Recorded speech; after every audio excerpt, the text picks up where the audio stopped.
Hello, you two. I'm glad you got my letter. Duran's awake and waiting on the bench over there. I'm here if you need help. Just give me a shout. Don't worry about us. We'll be fine. Oh, hey, you two. I just remembered what happened right before I passed out. Thanks for holding me back. I shudder to think what might have happened if you hadn't. I'm fine now. It's just... a lot of people seem to have forgotten me. Don't worry. We'll figure out a way to fix this. Why don't you start by telling us what happened? It felt so strange. After I realized no one recognized me anymore, I suddenly felt like I'd completely lost contact with my body. Abyssal power lies sealed within this body I inhabit. So when I lost my connection to it, I lost control of that power too. It wasn't until I heard everyone calling my name that I was able to reconnect with my body. You lost contact with your body? Does that mean there's something wrong with it? Sounds like we need Albedo more than ever. I don't think the problem lies in Albedo's alchemy. Huh. But then, why are people forgetting you? Guess that's what we need to figure out. That means we need Alice for sure. But it's been ages and she still hasn't been in contact. Now would be a really good time for a hint. How could the story's budding branches even hope to reach beyond the towering walls?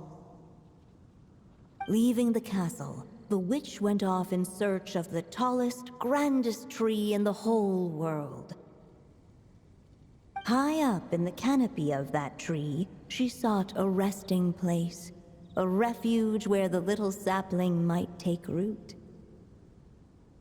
Go to that place, for it was there that the sapling felt its first breath of wind. Huh? Was that another clue? Does that mean the story isn't over yet?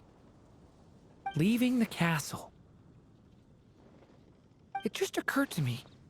If this story is all about my own experiences, then wouldn't what happened after I left Simulanka be part of it too? But how could she possibly know exactly what would happen? And even if she did, how could we know when the story was complete?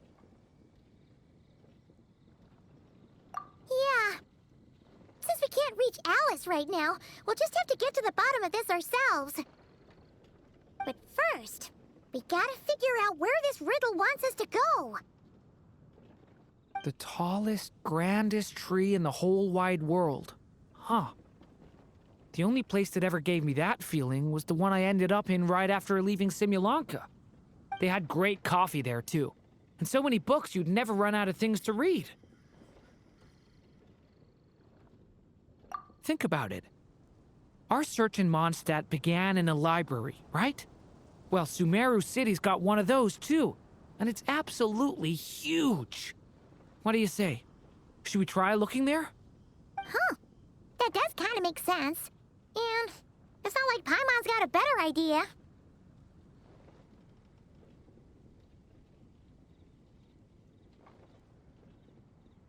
Alright, let's just give Jean and the others a heads up first. Well, it sounds like you've got a plan, so I won't interfere. All I ask is that you stay safe. Albedo won't be back for some time, and until he is, we can't know for sure how dangerous Duran might be in his current state. I'm so sorry about what happened before. Believe me, I'm not blaming you, and neither is anyone else here. If anything, it's the opposite. We're all just worried about you. Worried? About me? Come with me. I want to show you something. As soon as they heard you were awake, they all hurried over to see how you were doing. You all came to see me? A little birdie told me you're working on finishing a storybook. So maybe all those people losing their memories is just a plot twist, waiting to be resolved.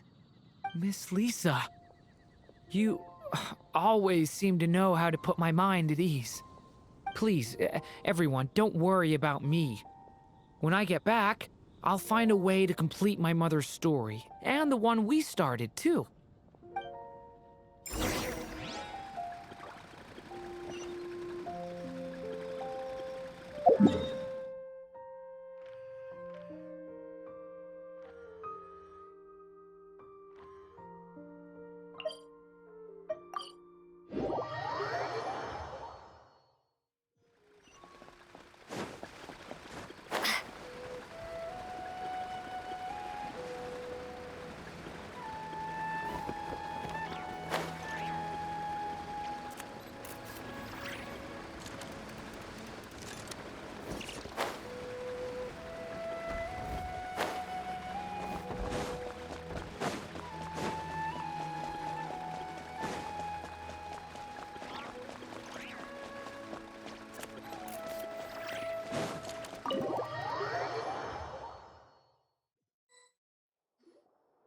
Whew. After the library hunt in Mondstadt, it's not as if Paimon was expecting this to be easy. But this... yeah... this is something else. Where do we even begin? Even the clue this time seemed kind of cryptic. Yeah.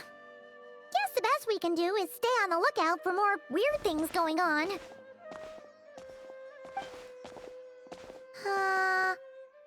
Huh? Sorry, what was that? I'm here to return Volume 5. According to the catalog, Volume 5 of this series is not available for loan. I can't accept the return of a book that was never checked out in the first place. Let me put it this way. My copy is complete. Yours, on the other hand, is missing large amounts of content. So you should swap it for mine instead. Sir, you have to understand. Managing a library is a serious business, and we have protocols in place for this kind of thing. I can't just replace an important volume in our collection based on nothing more than your word. Hey! Look what the Wandering Tom dragged in! Oh, it's you. And, what is it you're doing here? I'm a traveling scholar, as you know. Isn't a library the most natural place for me to be? Well, the last time we saw you was all the way in Nodcry. Paimon just didn't expect to suddenly see you in Sumeru, that's all. There were some things I needed to come back and take care of. Some documents had gone missing, so I tracked them down, restored them to their original condition. And now, I'm here to return them. And considering what I'm planning to do next, it feels like a weight off my shoulders. What's going on with you, huh? You look like a kicked puppy. Hat guy. Ah, at least you haven't forgotten about me. What's that supposed to mean?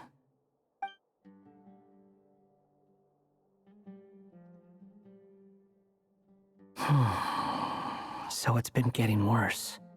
Sounds like you know something we don't.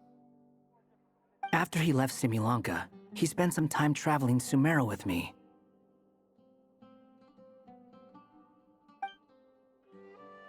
I was working on several texts at the time, and I stumbled upon something strange.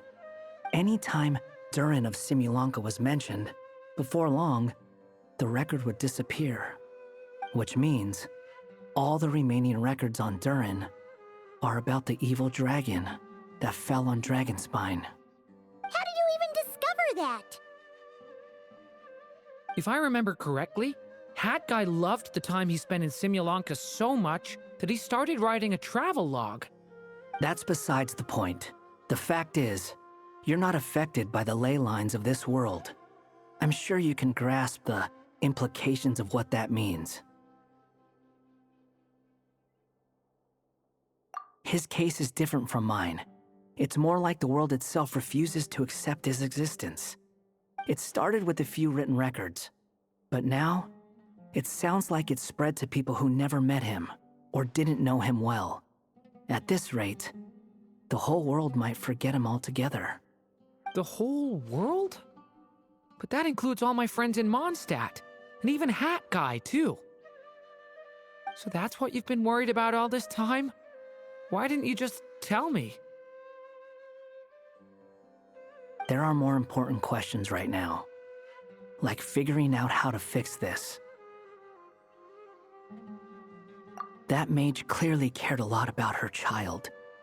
She left that book behind for a reason.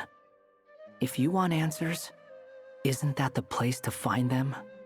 You think that didn't occur to us already? Problem is, we need to find the memory that unlocks the next chapter first. Mind if I take a look?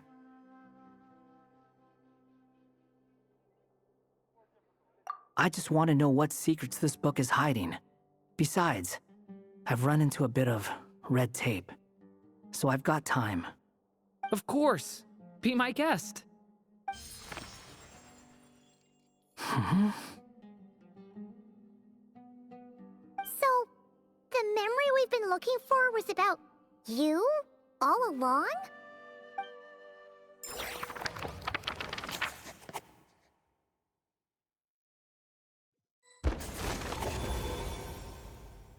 The little dragon became companions with a stray cat with dark blue fur. It was a friendship born of all they had in common. He left his castle at the stray's invitation, setting out to explore the world beyond its walls. There, he grew fond of the outside world, eager to make friends and share the story of his life. Taken by the dragon's story, the stray tried to write it down. But he soon realized that no matter how he tried, it would always warp into the evil dragon's tale.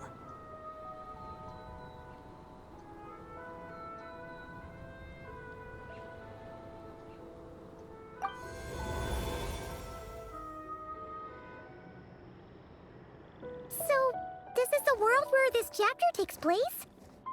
Looks like we're at the top of some kind of gigantic tree. This one must be about what happened to me when I first arrived in Tevat. No wonder the memory that unlocked it was about Hat Guy. Most of my memories from that period were. Hold on. Anyone want to explain how I ended up looking like this? Maybe you've become a character in the story too.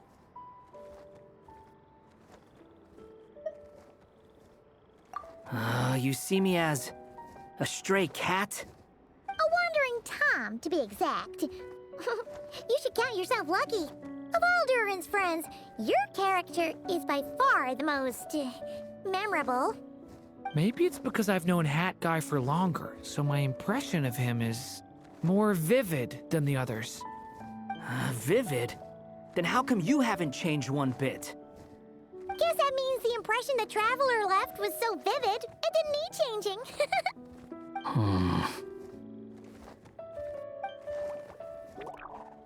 Hello, everyone! Ready for today's adventure? It's the storybook, Durin. Oh. So you're not playing yourself in this one? Does that mean the two of you have even more memorable roles to play? Where are we going today, kitty cat? Whatever. Just follow me. Same as always. Okie dokie! Can we chat along the way? If you have something to say, just say it. Was that seriously how the two of you communicated when you first got here? Yep. Anyway, how do we get ourselves out of here? Usually, the narrator gives hints to help us figure out what to do. Speaking of which, about time we got some of those, don't you think? The story's vines had woven themselves together into a giant tree, the boughs of which a little storyless dragon now paced. homeless among its leaves. He had to find a way to leave this place and set off in search of a home of his own.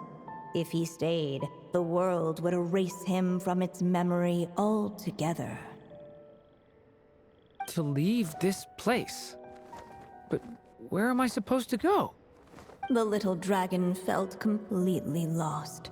Just like the vines, the road ahead branched off into different directions, twisting and turning before disappearing into the mist. But as luck would have it, a prophetess waited up ahead. Perhaps she might know where each path might take him.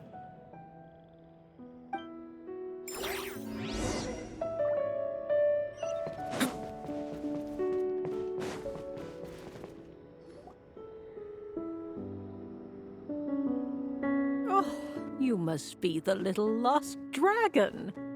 It's true. My friends and I are lost. This meeting was no accident. The prophetess was in fact the seer witch, here to present her promised gift. The seer witch? Oh yeah! That's Mona's teacher, right? The old hag? Insolent child. I am the seer witch, your prophetess, not some old hag. Sorry! Now, little lost dragon, I have come to bestow the gift I once promised. A prophecy. A prophecy? Hear me now, for my prophecy is this.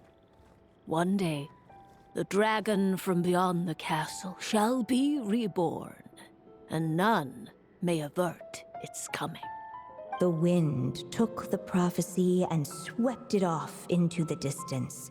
And so, the little dragon was shown a path to wander. As far as I remember, once that alchemist from Mondstadt learned about the prophecy, he chose to stand with you against the evil dragon. So, what does any of this have to do with you being forgotten? Oh, wise witch of prophecy! Could we trouble you with another question? As enigmatic as she was elegant, the seer witch spoke no more, for her thoughts had long since returned to the starry firmament above. Ugh! Just when we actually needed her. The seer witch was my mother's friend, so the prophecy she just gave should turn out to be helpful. Well, it's not like we've got better options. But if all we need to do is leave this place, which path should we take? Why don't we take a look around?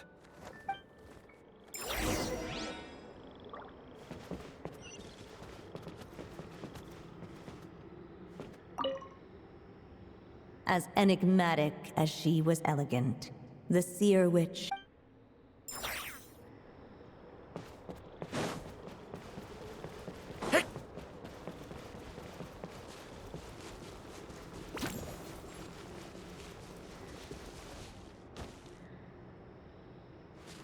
The wind kept blowing, but the little dragon had not yet resolved to follow.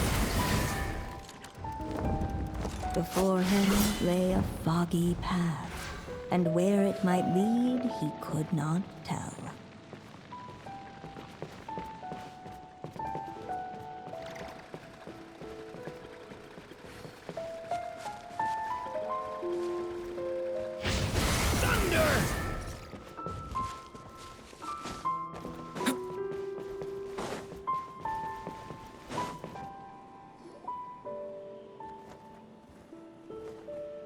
If we go this way, we'll be heading back to Mondstadt, just like we planned. Out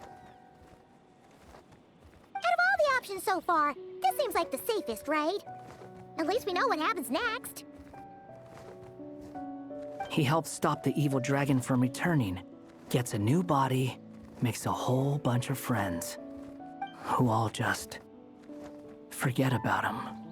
But you didn't forget, Hat Guy. I'm just saying, choosing this path wouldn't solve the main problem. You'd still end up being forgotten. Huh.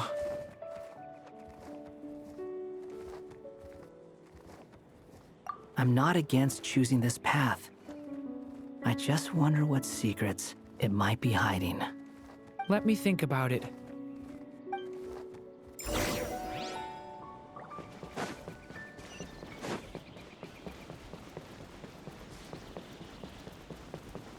I still think you should keep going, little dragon.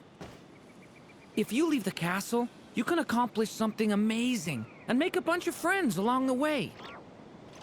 Really? Then let's go! Unable to preserve his story, the little dragon wandered astray. Fortunately for him, a certain prophetess had left behind a prophecy to guide him. The wind took the prophecy and swept it off into the distance, and so the little dragon was shown a path to wander. Following the wind's guidance, the little dragon made his escape. In turn, the prophetess affirmed the little dragon's choice, leaving an extra secret as her parting gift.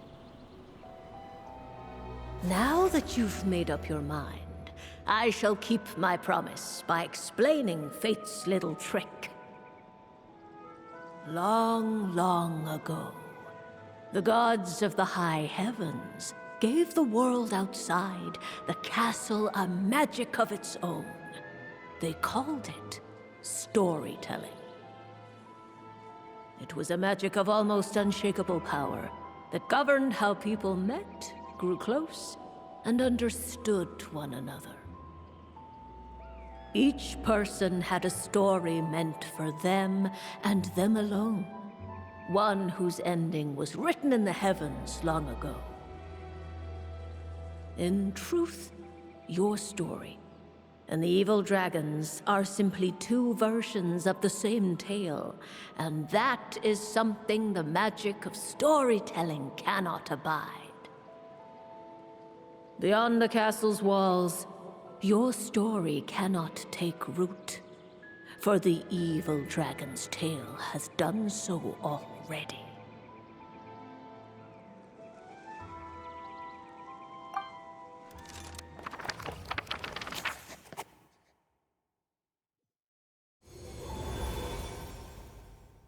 So, that was the secret? Huh. You still don't get it? Simulanka-Durin and Tevat-Durin share a special kind of connection. Their fates are mirror images of one another. While they were in two separate worlds, there may have been some mutual influence, but their fates were independent.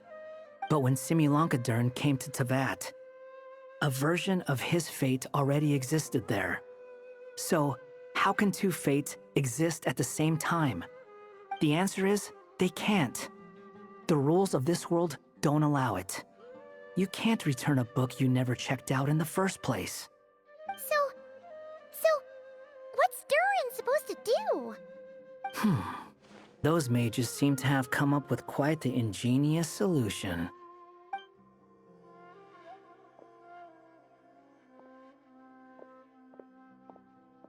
I'm here to make a return. As I said, there's no record of Volume 5 of this series ever being checked out. Then just think of this as Volume 6. Based on what I know, the author was planning on publishing another volume anyway. The catalog does have a slot reserved for Volume 6. So, this is it? Sure, let's go with that. All you need to know is, I'll be the one writing this series from now on. You...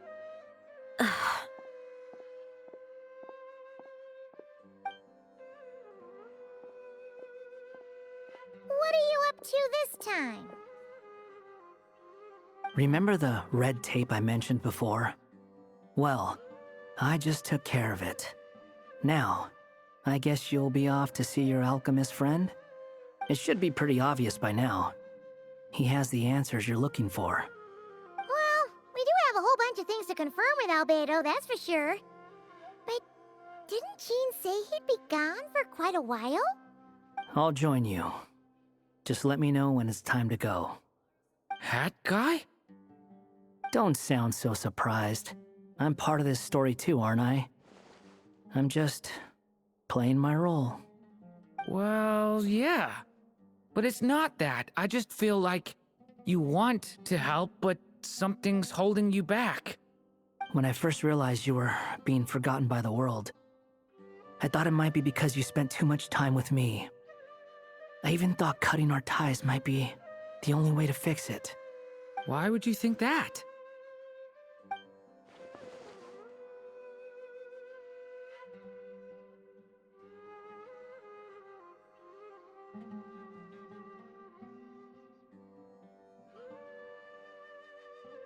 It doesn't matter now. Judging from the answer this book has given us, I was probably overthinking it. Just as well, with the ley lines rejecting him like this, the people who still remember him are his only remaining connection to this place. If that last fragile tie was broken, who can say what devastation his unbound body might unleash? And to think I'm one of the people keeping you here, instrumental in helping change your fate. Can't say I saw it coming. Well, if it's good enough for Hat Guy, it's good enough for me. After all, he is about as odd as humans get. Excuse me? With some people, even if you try asking a simple question, they'll always give you a complicated answer. And the more you ask, the more complicated it gets. Truth is, Hat Guy's just that kind of guy. Whatever. All I needed was a yes or no, so we can quit it with all the back and forth.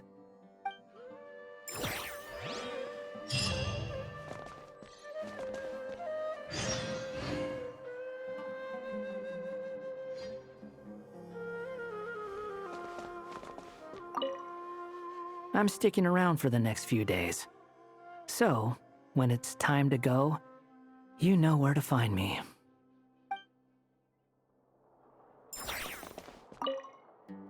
If you feel like stepping back into the story, just come find me.